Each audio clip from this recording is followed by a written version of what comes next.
Heureuse de vous retrouver sur ce 13h au Bénin, 30 degrés estimés partout à Cotonou. Mesdames et messieurs, bonjour au sommaire. Cérémonie d'hommage à Feu Bernardine Dorego, la toute première femme diplomate et ambassadrice du Bénin au Nigeria et Canada, a reçu les hommages à titre posthume du gouvernement béninois et l'association des ambassadeurs et ministres plénipotentiel à la retraite. Les détails à suivre. Difficultés de circulation dans la ville de Cotonou. Les travaux en cours dans la capitale économique constituent un casse-tête pour les usagers qui sont obligés de prendre par des déviations. Le constat est fait par une équipe de la rédaction. Les précisions à suivre. Et puis, deuxième jour du procès de Olivier Boko et Omeki, compagnie est renvoyé de nouveau au jeudi. Il faut retenir que les choses sont allées très vite.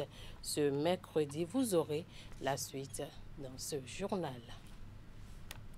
À nouveau, bonsoir. Démarrons ce journal par le procès de Boko et Omeki, compagnie, renvoyé de nouveau à jeudi. Il faut retenir que les choses sont allées très vite ce mercredi. L'audience est ouverte, faut-il le préciser, à 9h15 avec la convocation à la barre des prévenus par la présidente des séances pour faire observer qu'ils ne sont pas assistés de leurs avocats. Les intéressés ont répondu l'un après l'autre qu'ils n'ont pas pu désigner de nouveaux avocats vu leurs conditions de détention. Le ministère public représenté par le procureur spécial de la Criette, Mario Metton, nous prend la parole pour indiquer que la présence des avocats est nécessaire dans une session criminelle. Il demande en conséquence à la Cour de saisir le bâtonnier pour la désignation d'avocats pour les prévenus conformément à ce que la loi prévoit. C'est ce qui justifie le renvoi à demain jeudi de l'audience, le temps pour la Cour de remplir les formalités de constitution d'avocats commis d'office. Avant de passer à autre chose, je vous invite à suivre le récit de la première journée du procès qui s'est soldé par un report. C'est un récit de Virgile Arodéan. Les voies d'accès à la Criette barricadées ce matin, un impressionnant dispositif policier était en place avant l'arrivée d'Olivier Boko, d'Oswald Omeki et compagnie autour de 7h40. À 7h45, les prévenus firent leur entrée dans la salle d'audience. Après les formalités de vérification de leur identité, le procès tant attendu de l'homme d'affaires et ami du chef de l'État et de l'ex-ministre des Sports s'ouvre à 9h. Appelés à la barre, Olivier Boko et Oswald Omeki plaident non coupables. Les trois autres personnes citées dans le dossier ont elles aussi nié les faits mis à leur charge. À 10h13, la présidente de la Cour suspend l'audience pour délibérer sur les irrégularités préalablement soulevées par la défense, notamment au sujet de la composition de la Cour.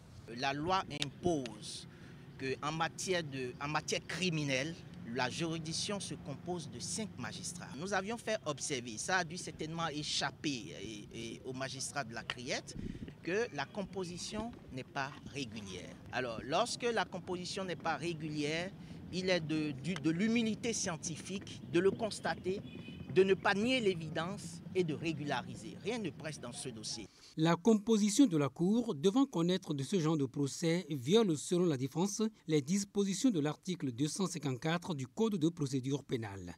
Mais à la reprise de l'audience 15 minutes plus tard, la Cour décide de joindre l'exception au fond et demande la poursuite des débats avec toujours 3 membres au lieu de 5. Après en avoir discuté avec leurs clients qui étaient tous d'accord, le collège des avocats de la défense s'est déconstitué. Nous ne pouvons pas continuer à valiser une procédure qui manifestement ne rassure pas, qui se déroule en violation des règles les plus élémentaires. Donc, il fallait partir. Face au retrait du Collège des avocats de la défense, la Cour renvoie le dossier au mercredi pour la poursuite des débats. Dans ces conditions, le Code de procédure pénale permet aux prévenus de choisir d'autres avocats comme avocat commis d'office, rappelle le procureur spécial de la Criette. Mais pour Olivier Boko, l'un des principaux accusés dans cette affaire, il ne serait pas possible de désigner des avocats capables de prendre connaissance du dossier en 24 heures. Rappelons qu'Olivier Boko, Oswald Omeki et les 3 autres accusés sont impliqués dans une affaire de tentative de coup d'État contre le président de la République et encourt jusqu'à 20 ans de détention criminelle. Circuler dans la ville de Cotonou par les temps qui courent est un véritable calvaire. En dépit de ce que les usagers de la route trouvent nécessaire, les travaux routiers en cours dans la ville, ils estiment que ces travaux rendent le trafic très difficile, notamment à cause des nombreuses voies de contournement qu'ils sont contraints d'emprunter. Le constat avec Virgile Arodéon et Simon Rolonou. Entre la fluidité du trafic constatée à 18h ce lundi et le calvaire des populations en matinée au niveau du carrefour La Vie, c'est le jour et la nuit confie Espédie attaqué. Pour se rendre au service à l'heure ou faire ses courses en ville, il faut se réveiller très tôt.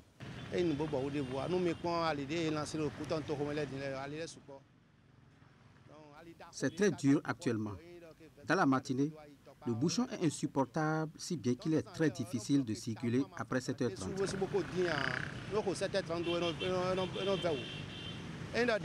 La plupart des voies sont en chantier, Carrefour Verdecor, Étoile et Agla aussi, donc c'est très compliqué. Après 1 heure dans le bouchon, nous voici au carrefour à Djaha, le débouché de prédilection de ceux qui évitent l'embouteillage du tronçon Étoile Rouge Verdecor. Mais ici encore, les travaux de reprise des pavés de Glazunto ne leur favorisent pas la traversée. Sans vous mentir, les travaux qu'ils sont en train de se faire, c'est un bon travail, mais en fait, il y a trop d'embouteillages dans le pays et puis les déviations ne sont pas faites pour qu'on puisse passer librement, quoi. Les déviations, des fois, tu peux être sur la voie, mais tout de votre corps sera un peu avec des poussières autres là. On n'arrose pas, on nous laisse là avec les difficultés, quoi. Il y a beaucoup de difficultés dans le travail. Les travaux causent d'énormes nuisances aux conducteurs de mototaxis. En effet, ces derniers n'arrivent pas toujours à s'accorder avec leurs clients sur le complément tarifaire qu'exigent les déviations.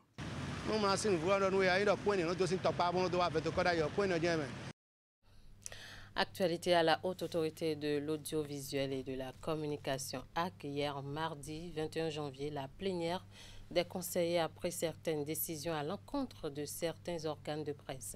Après la suspension du quotidien Audace Info, le quotidien Le Patriote et son site pirate www.lepatriote.com sont également suspendus jusqu'à nouvel ordre par la AC, et ce, pour faute grave. Cette décision de suspension de Le Patriote et son site est lue par le premier rapporteur de la AC, Roukiatou Biofaï. On l'écoute. Considérant que, dans sa parution numéro 57 du lundi 23 décembre 2024, il a écrit en substance dans un article de réaction au discours sur l'état de la nation en parlant du président de la République, un président qui affirme en public le pouvoir ne retournera plus jamais au nord. Considérant par ailleurs que, dans sa parution numéro 60 du lundi 13 janvier 2025, il affirme dans l'éditorial du jour à propos de l'attaque terroriste qui a endeuillé le pays le mercredi 8 janvier 2025 que soit le commandement militaire était en fait à Ouida et a banalisé l'attaque, ou carrément les terroristes bénéficient de complicité au sein de la hiérarchie militaire. Considérant que, saisi par la haute autorité de l'audiovisuel et de la communication pour apporter les preuves de ces allégations, le directeur de publication du journal n'a pas pu le faire et s'est lancé dans les digressions confondant la liberté de commentaire et la sacralité des faits. Considérant que le journal Le Patriote, enregistré comme un hebdomadaire, non seulement passe en bi-hebdomadaire sans les formalités requises, mais également paraît illégalement en ligne.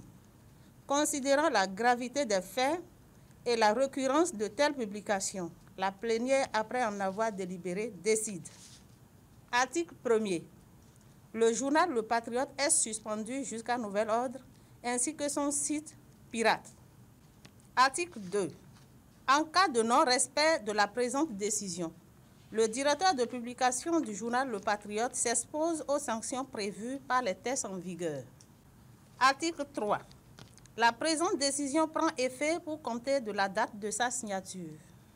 Elle sera notifiée au procureur de la République, à l'autorité de régulation des communications électroniques et de la Poste ACEPT, au Centre national d'investigation numérique CNIN, ainsi qu'au directeur de publication du journal Le Patriote. Elle sera publiée au journal officiel. À l'occasion, Édouard Loko, président de la HAC, rappelle aux uns et aux autres les prérogatives de l'institution et selon lui, il vaut mieux mettre le legba au milieu du village. Suivez-le au micro de Ouliat Sanoussi.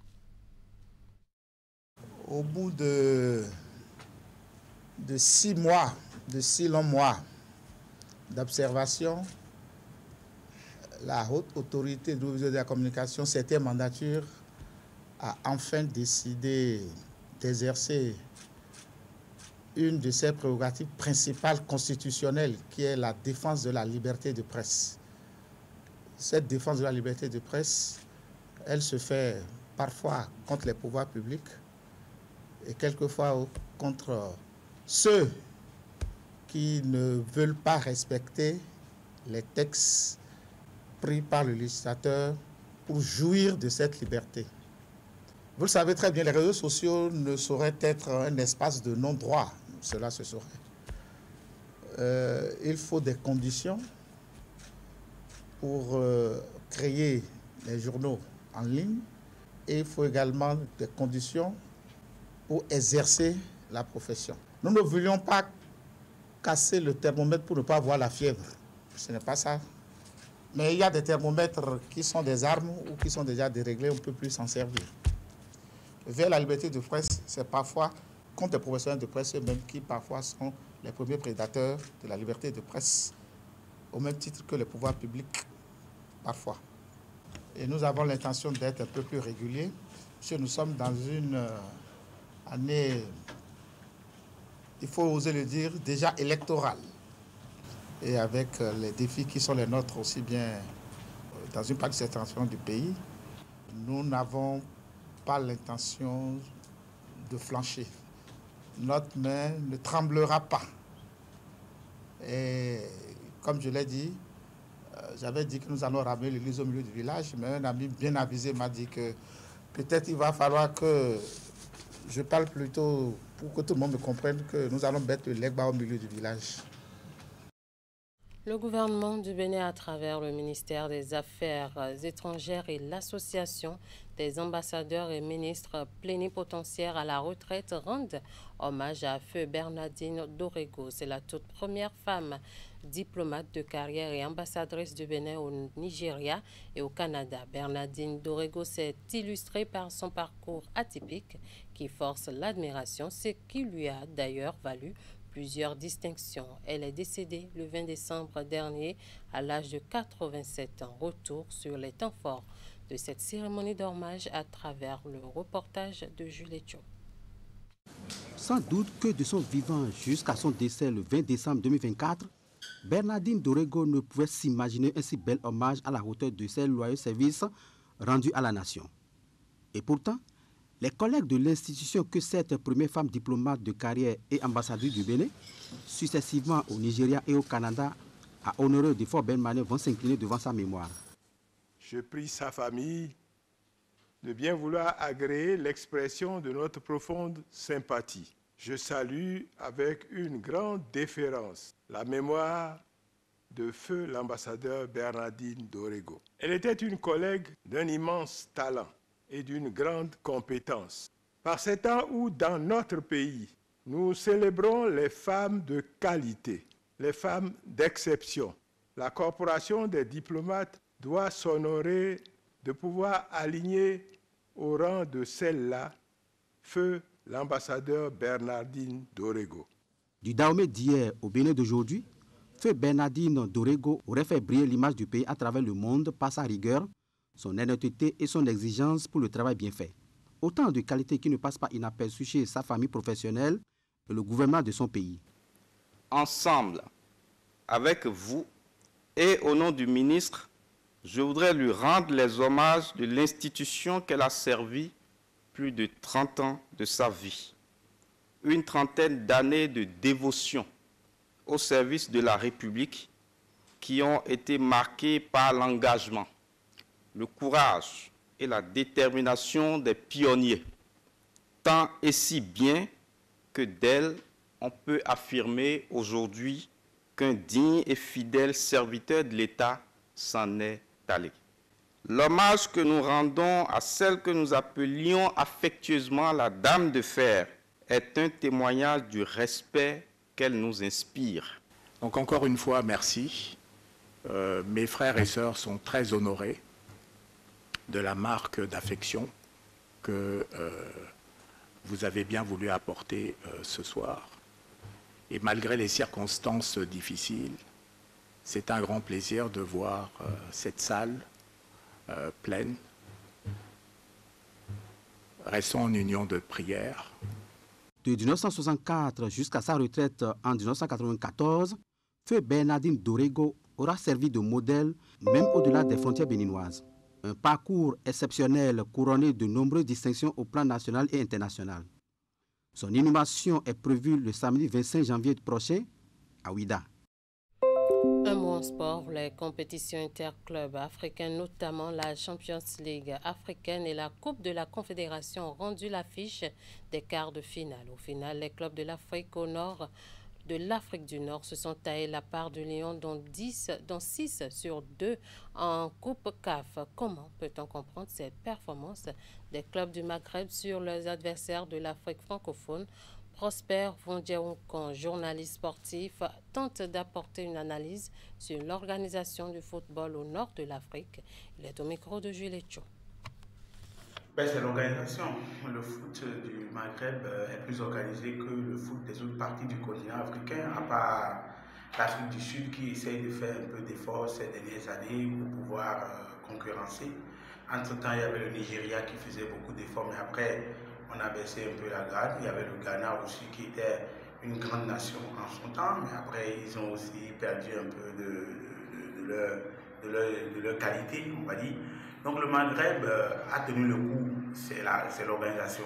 Quand vous regardez le foot du Maghreb, vous avez l'impression que c'est l'Europe qui est quelque peu la référence de l'organisation en matière de clubs. Sur le plan mondial, quand vous parlez de l'organisation des clubs, l'Europe vient en tête.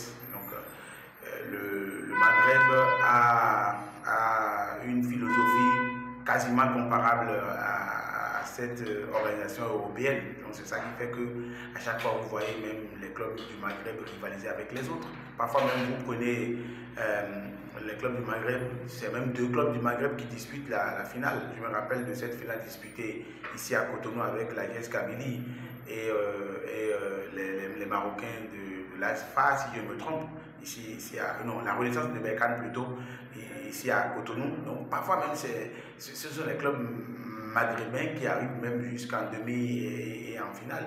Donc c'est l'organisation qui plaît dans leur faveur et je pense que c'est une leçon pour les autres pays du continent. Si on veut aller loin, il faut qu'on place l'organisation au cœur des associations. Il faut que les associations mettent une pièce sur l'organisation. Merci de nous avoir suivis. Merci à toute l'équipe de rédaction, de réalisation et de diffusion. Passez un très bon après-midi en compagnie de nos programmes.